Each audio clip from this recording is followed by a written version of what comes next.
श्रीमद् भगवद गीता अध्याय 2 श्लोक 33 और 34। श्री भगवान अर्जुन से कहते हैं, अगर तू यह धर्म में युद्ध को नहीं करेगा तो अपने धर्म और कीर्ति का त्याग करके पाप को प्राप्त होगा। यहाँ अर्थ अव्यय प्रक्षांतर में आया है और चेत अव्यय संभावना के अर्थ में आया है। इनका तात्पर्य है कि यद्यपि तू युद्ध के बिना रह नहीं सकेगा, अपने क्षात्र स्वभाव के परवश हुआ तू युद्ध करेगा, तथापि अगर ऐसा मान लेते हैं कि तू युद्ध नहीं करेगा तो तेरे द्वारा क्षात्र धर्म का त्याग हो जाएगा।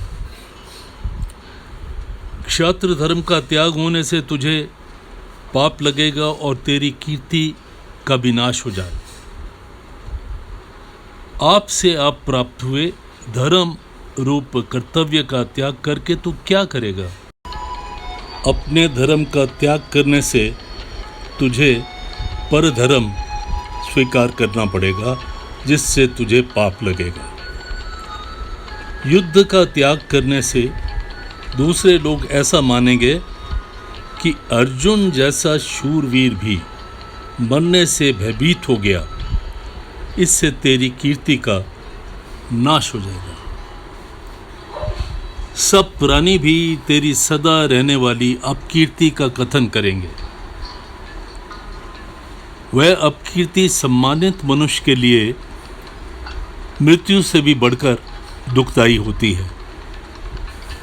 मनुष्य, देवता, यक्ष, राक्षस आदि जिन प्राणियों के साथ तेरा कोई भी संबंध नहीं है, अर्थात जिनसे तेरी न तो मित्रता है न शत्रुता, ऐसे साधारण प्राणी भी तेरी अपकीर्ति, अपयश का कथन करेंगे कि देखो अर्जुन कैसा भीरू था, वह अपने क्षात्र धर्म के विमुख हो गया।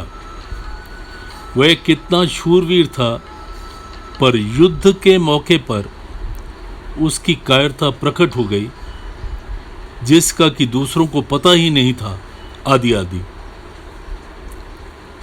कहने का भाव है, स्वर्ग, मृत्यु, पाताल, ये सब जगह तेरी अपकीर्ति होगी। उसकी कीर्ति और अपकीर्ति उस मनुष्य की उतनी ही अधिक होती है जो सम्मानित होता है।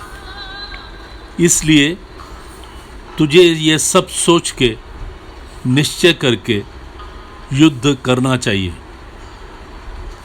इस श्लोक के पूर्वार्ध में भगवान ने साधारण प्राणियों द्वारा अर्जुन की निंदा करने के लिए जो बात कही, अब श्लोक के उत्तरार्ध में सबके लिए जो लागू होने वाली है, वो सामान्य बात बताते हैं।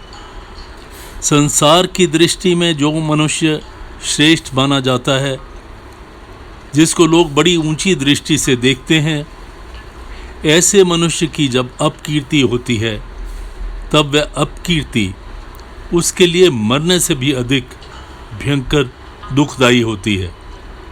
कारण कि मरने से तो आयु खत्म हो जाती है, समाप्त हो जाती है।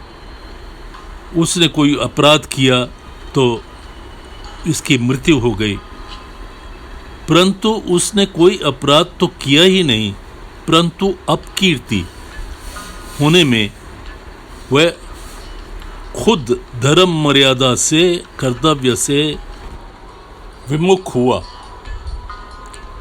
तात्पर्य कि लोगों में श्रेष्ठ माना जाने वाला मनुष्य अगर अपने कर्तव्य से विमुख हो जाता है तो उसका बड़ा भयंकर अपयश होता है। ऐसे अपयश से कीर्तिमान मनुष्य को बचना चाहिए।